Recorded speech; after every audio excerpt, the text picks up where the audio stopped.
جیسے ایک سوال یہ بھی آتا ہے کہ قربانی کے اندر جو حصے لیے جاتے ہیں وہ کس جانور میں کتنے حصے لیے جا سکتے ہیں؟ بعض لوگ یہ کہتے ہیں کہ ایک بکرے میں بھی 7 حصے لیے جا سکتے ہیں، کیا یہ صحیح ہے یا نہیں؟ تو دیکھیں، حصے لینے کا جہاں تک تعلق ہے تو وہ بڑے جانور میں لیے جا سکتے ہیں، یعنی بھینس اور اس کی نسلوں میں، اسی طرح اونٹ وغیرہ میں اس طرح حصے لیے جائیں گے 7۔ اور یہ جو کہا جاتا ہے کہ بکرا بھی ہے تو اس میں حصے لیے جا سکتے ہیں، تو ایسا نہیں ہے۔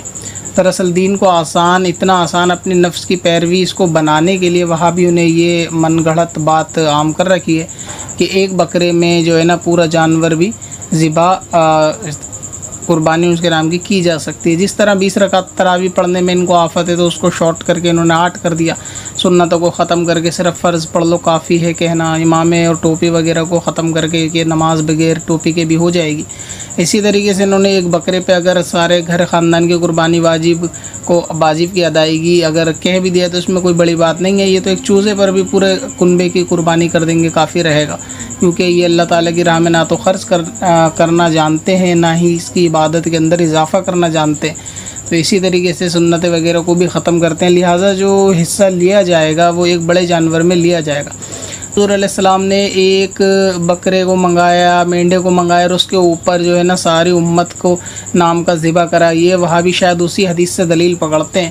تو اس حدیث کا مطلب یہ ہے کہ وہ ایک ایصال ثواب کے لیے حضور علیہ السلام نے ساری امت کو شامل کیا تھا، بلکہ وہ حدیث پاک ایصال ثواب کی دلیل بھی ہے کہ آپ گزرے ہوئے کو اور آنے والوں کو بھی ایصال ثواب کر سکتے ہو، جس طرح حضور علیہ السلام نے ایک جانور ذبح کر کے اللہ تعالیٰ سے فرمایا کہ یہ میری طرف سے اور آل محمدی کی طرف سے اور امت محمدی کی طرف سے، لہٰذا ایصال ثواب کے لیے وہ حدیث ہے، نہ کہ اس میں کوئی واجب بتائے۔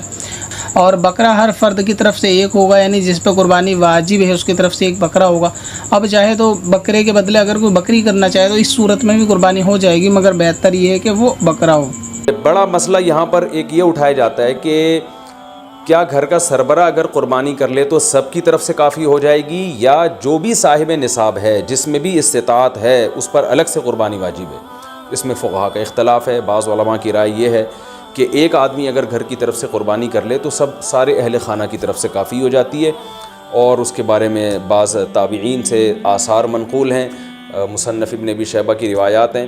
لیکن ہماری رائے یہ ہے اور بر صغیر کے علماء کی رائے یہ ہے، اور امام ابو حنیفہ رحمہ اللہ تعالیٰ کی بھی رائے یہی ہے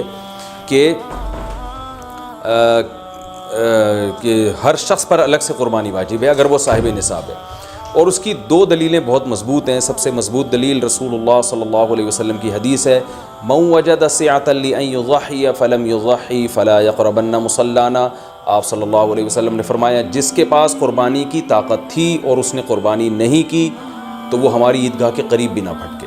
تو اس سے پتہ چلتا ہے کہ جس کے پاس بھی اس طاقت ہے، تو اس میں یہ نہیں ہے کہ گھر کا سربراہ سب کی طرف سے کرے گا، تو یہ جو ہے ایسا نہیں ہے، بلکہ صاف الفاظ ہیں حدیث کے کہ جس کے پاس بھی استطاعت ہے تو وہ اس پر قربانی اس کو کرنی پڑے گی۔ اور دوسری دلیل یہ ہے کہ عبادات میں کہیں بھی ایسا نہیں ہوتا کہ ایک کی عبادت دوسرے کی طرف سے کافی ہو جائے، تو اس پر قیاس کا تقاضا بھی یہی ہے کہ جب اسلام میں کوئی بھی ایک عبادت دوسرے کی طرف سے کافی نہیں ہوتی تو یہ کیسے ممکن ہے کہ قربانی جو مستقل ایک سنت ابراہیمی ہے وہ ایک کرے اور دوسری کی طرف سے بھی وہ خود بخود ادا ہو جائے؟ تو یہ اس کا بھی تقاضا ہے۔ بعض حضرات یہ دلیل دیتے ہیں کہ حضرت ابو بکر اور عمر رضی اللہ عنہما قربانی نہیں کرتے تھے۔ یہ دوسرے مسئلے کی دلیل ہے۔ تو پہلا تو یہ ہو گیا کہ قربانی ہر صاحب استطاعت پر لازم ہے۔ بیگم کے پاس اگر زیور ہے اور اتنی مالیت کا ہے تو اس پر بھی قربانی واجب ہے۔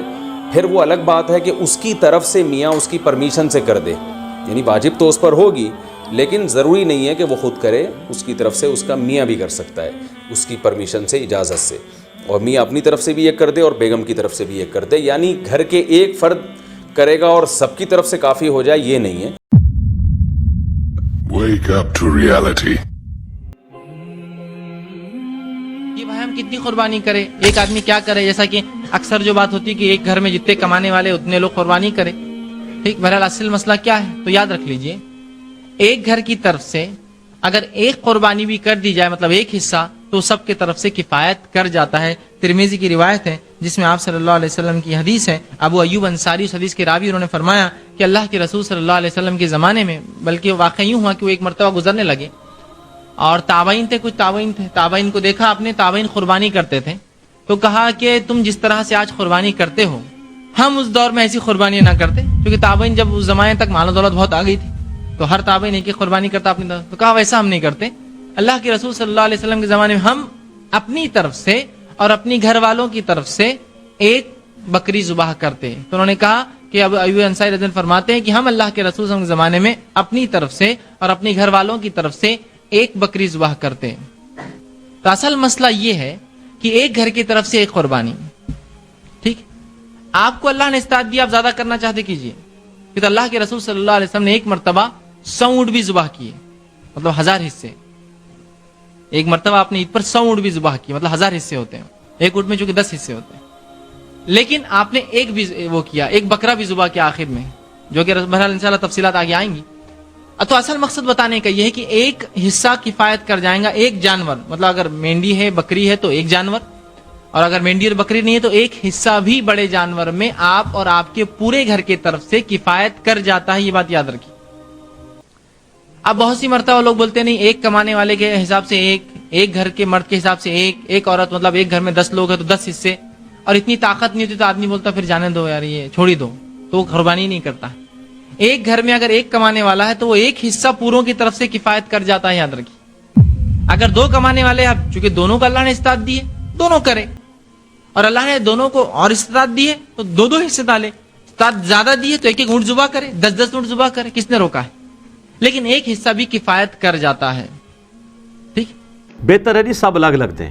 دیکھیں یہ فضیلت ہے، ہر بندے نے اپنی قبر میں جانا ہے، وہ اللہ کے حضور کیوں نہ قربانی لے کے جائے. ان صلاتی و نسکی و محیای و مماتی للہ رب العالمین. رہا شرعی مسئلہ تو یہ ہے کہ ایک خاندان کی طرف سے ایک قربانی کافی ہے. وہ سنن ابن ماجہ میں بھی اور جامع ترمذی میں حدیث موجود ہے. ابو ایوب انصاری رضی اللہ تعالیٰ عنہ سے جب پوچھا گیا تو انہوں نے فرمایا کہ ہم نبی علیہ السلام کے زمانے میں ایک خاندان کی طرف سے ایک ہی بکری قربان کیا کرتے تھے. پھر بعد میں جب لوگ باہم دولت میں ایک دوسرے پہ فخر کرنا شروع کر دیا تو پھر ایک سے زیادہ لوگ جانور قربان کرنا شروع کر دیا لوگوں نے. اور ایک اور حدیث ہے سنن ابن ماجہ میں بھی، المستدرک للحاکم میں، ایک اور صحابی کہتے ہیں کہ ہم تو ہمیشہ سے پورے خاندان کی طرف سے ایک ہی جانور قربان کیا کرتے تھے، بکری یا بکرا، اور لیکن اب میرے گھر والے مجھے اکساتے ہیں تو ہم یعنی ایک دوسرے پہ روب ڈالنے کے لیے کہ ہمسایوں نے تو 3 بکرے دیے ہیں، تم کیوں ایک. یہ صحابہ کے زمانے میں بھی ہے. سر یہ جو ہائری پیڑی ہے جو ہم کہتے ہیں نا، اس پیڑی نے تیار نہ کرتا، یہ وہ جو ایک خاندانی ٹسل ہے. یہ تو وہ صحابی کہتے ہیں اب مجبوراً ہمیں اپنے گھر والوں کے اکسانے کے الفاظ ہیں، اکسانے پہ ہم بھی 1-2 بکرے زیادہ کر دیتے ہیں. ورنہ شرعی مسئلہ یہی ہے کہ ایک خاندان کی طرف سے ایک قربانی. یہ خاندان سے مراد ایک چولہا ہے. ایک چولہا اس اعتبار سے کہ میاں بیوی بچے. اب آپ کو گھر ایسا لے آئیں کہ جہاں پہ 5 فیملیز رہ رہی ہیں اور چولہا ایک ہو تو وہ آپ کہیں گے ایک قربانی نہیں، وہ 5 خاندان ہے. چولہا عموماً بولا جاتا ہے اس اعتبار سے کہ ایک کوئی مرد ہے، اس کی بیوی اس کے ساتھ ہے، اس نے ماں باپ بھی اپنے ساتھ رکھے ہوئے ہیں، ایک ہی چولہے سے کھا رہے ہیں، تو وہ اس اعتبار سے ایک خاندان ہے. تو لیکن اگر 5 خاندان ایک جگہ پہ رہ رہے ہیں اور وہ دیگ پکاتے ہیں اور وہ کہیں چولہا ہمارا ایک ہے، تو دیگ پک رہی ہے تو سر ایک گائے بھی لے سکتے ہیں وہ 5 مل کے 5 حصے اس میں رکھ لیں. 5 تو خیر کم سے کم ہے، زیادہ سے زیادہ 7 ہے.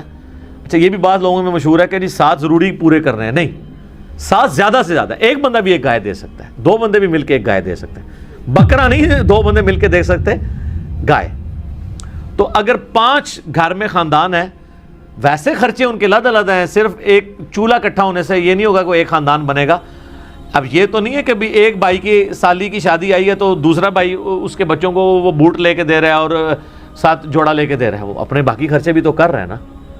تو اس اعتبار سے اگر میاں بیوی بچے یہ ایک خاندان ہے، ٹھیک ہے، چاہے وہ 5 بھائی اکٹھے رہ رہے ہیں، چولہا اکٹھا جل رہا ہے، پھر بھی وہ 5 خاندان تصور ہوں گے. ہر ایک خاندان کو اپنی قربانی الگ سے دینی چاہیے اور اس سنت کے اوپر عمل کرنا چاہیے. ایک خاندان کی طرف سے ایک قربانی کر لینا کافی ہے. ٹھیک ہے. خدا جس نے کی جستجو مل گیا اس کا تو سب کا تو